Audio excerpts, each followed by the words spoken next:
Picture a vast landscape, sun-baked earth stretching endlessly, the slow curve of the Euphrates River. Beneath our feet lie the ghosts of one of history's greatest empires, Babylon. But what secrets are buried beneath this modern Iraq? What made this city so powerful? And why did it ultimately vanish? For centuries, its story has been shrouded in myth.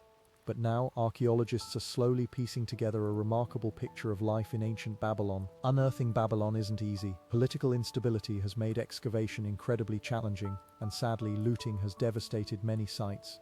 Preserving what's left is a race against time. Each shovel of dirt risks uncovering something precious, or losing it forever. The work demands incredible patience and sensitivity.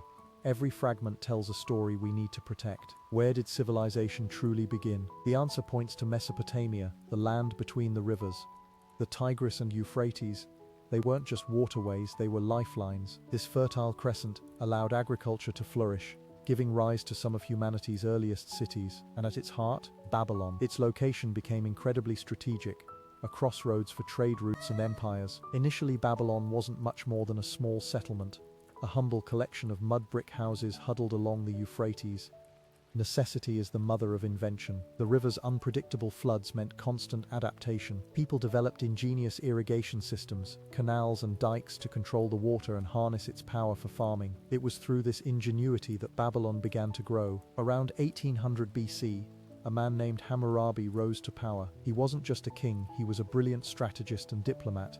Through conquest and shrewd alliances, he brought together much of Mesopotamia under Babylonian rule. Suddenly, Babylon became the dominant force in the region, an empire built on military might, but also on carefully negotiated treaties. Hammurabi's legacy isn't just about conquest, it's enshrined in stone, the Code of Hammurabi. An eye for an eye, you've likely heard the phrase, and it embodies this early legal system. While often perceived as harsh by modern standards, it represented a significant attempt to establish justice and order, even if that order was deeply unequal based on social class. Imagine a structure so immense it could be seen for miles.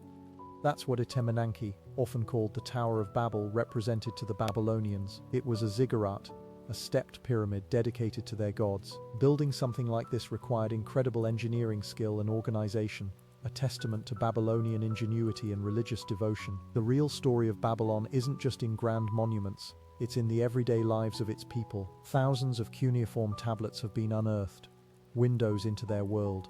We learn about trade routes, agricultural practices, family structures, even what they did for fun, playing board games like Senet. Life wasn't easy, but there was still plenty of culture and commerce. But Babylon's dominance wouldn't last forever. To the north rose a new power, Assyria. They were fierce warriors, and they coveted Babylon's wealth and strategic location. Control of those vital trade routes became a constant source of conflict, leading to decades of war and upheaval. The clash between Babylon and Assyria wasn't just about land, it was an arms race. The Babylonians developed sophisticated siege weaponry, battering rams, catapults, trying to match Assyria's military might. What began as skirmishes escalated into full-scale warfare, a brutal competition that would ultimately decide the fate of both empires. Imagine a city brimming with life, its walls shimmering gold under the Mesopotamian sun. That was Babylon during Nebuchadnezzar II's reign. He wasn't just a king, he was an architect on an unprecedented scale. Palaces rose, temples soared, a period of unbelievable prosperity. But what drove this ambition? What did he hope to achieve with these colossal building projects that would echo through millennia? The Hanging Gardens, a legend whispered across centuries. Did they really exist? We're piecing together the puzzle, using what little evidence we have to try and visualize them. Imagine a tiered oasis, a riot of vegetation seemingly defying gravity, an engineering marvel. But how could such a structure even be possible in that arid landscape? The sheer logistics, moving water uphill, present incredible challenges. Then came the fall, Nebuchadnezzar's conquest and the Babylonian exile, a pivotal moment for the Jewish people. Torn from their homes, they carried with them a deep longing for Zion, documented so powerfully in their sacred texts. It wasn't just about political upheaval, it was a profound cultural wound, etching itself into religious. How did this forced migration shape their beliefs and traditions? But empires rise and fall, and sometimes, surprisingly, the shift of power isn't marked by bloodshed. Cyrus the Great, king of Persia, conquered Babylon with a remarkably peaceful transition.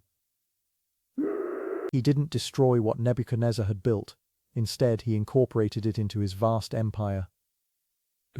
A new imperial vision emerged, one less about conquest and more about assimilation. Then came Alexander, and his arrival seemed to herald a new golden age, but it proved tragically short-lived. Upon his sudden death in Babylon, the empire fractured, a power vacuum that unleashed chaos and instability. What happened next would unravel decades of careful construction and leave an indelible mark on the city's fate. With Alexander gone, his generals fought for control, a brutal scramble for power that tore the empire apart. Babylon, once a symbol of imperial might, became a battleground.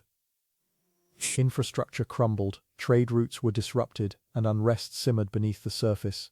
The foundations of the city began to crack, and then a tremor shook the earth. A catastrophic earthquake, a final blow to Babylon's already weakened foundations. Buildings collapsed, canals dried up, an event that seemed almost divinely ordained. It wasn't just physical destruction, it was the shattering of hope, accelerating the city's slow descent into oblivion. So where exactly is ancient Babylon now? The question has baffled archaeologists for centuries. Historical accounts clash with cartographic evidence, leaving us to piece together clues from fragmented inscriptions and tantalizing hints buried beneath the sands of Iraq. Yes, it's a detective story played out across millennia.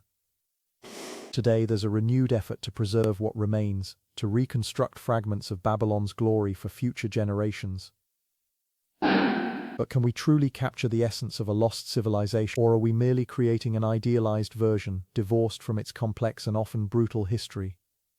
From mathematics to astronomy, from law to literature, Babylon's influence reverberates even today. Though its physical grandeur may be lost, the seeds of our own civilization were sown within those ancient walls. But what lessons can we learn from a city that rose so high and fell so low, a city that continues to haunt us across the millennia?